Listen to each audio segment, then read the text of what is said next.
والسلام دی خلکو ته ووایي چې 10 ورځې به زه هلته تېروم. احادیثو کې ورسره راځي چې غونډه ورځ به روژه وه او غونډه شپه به عبادت وه. زه به دا 10 ورځې هلته پوره کړم، بیا به تاسو له راشئ. چې کله لاړ 10 ورځې پوره کړ، بیا مختلفې وجې ذکر شوي دي.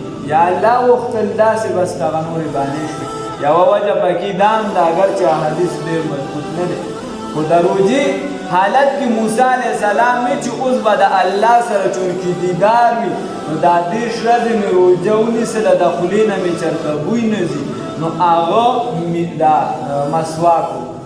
اگر دې شریعت کې بیا اجازت خو ځان نه کیږي، خو هغه د وجه پکې دا وه چې هغه د دې وجې وکړو د دې بوی د وجې. حالانکې الله رب العزت ته دغه بوی چې دی دا ډېر زیات د مشکو د عنبرو نه هم خوښ دی، نو خدای ورته 10 ورځې نورې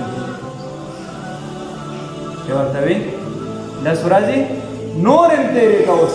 او د هغې متعلق دا خبره راځي چې دغه کومې اخیرې 10 ورځې وي، نو بعضې مفسرین وایي چې هغه دا د ذوالحجې راځي چې بله د دې وجې الله رب العزت دې له ډېر عزت هم ورکړی. قرآن کې خیال ورته وکړئ را روان دي.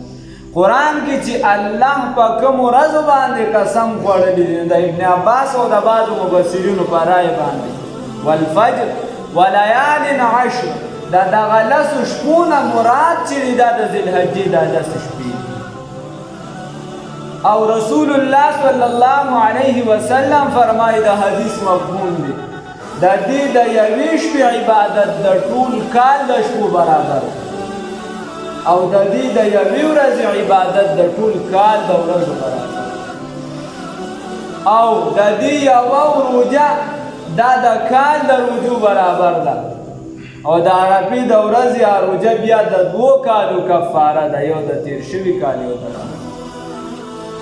دې وجې مستحب دا دی چې کله د ذوالحجې میاشت داخلېږي چې د هغې نه مخکې چې کوم بنده قرباني کوي دې د بدن صفایي وکړي او نوکان ویښته وغیره چې دا برابر وي.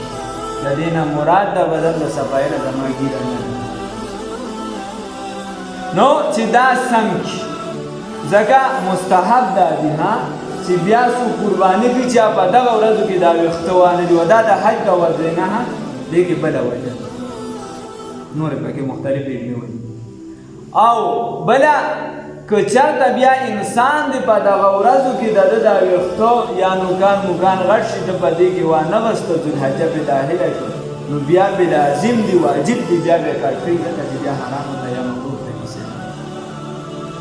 نو دغه ورځ په مونږ را روانې ډېرې اهم ورځې دي. نو بعضې علما وایي چې هغه دا 10 ورځې او ملاقات دا بیا چې شوی دی یا د اختر په ورځ باندې یا د دې نه مخکې خو نه وروستو یا یو ورځ په دغه باندې موسی علیه السلام بیا د الله سره کلام کړی.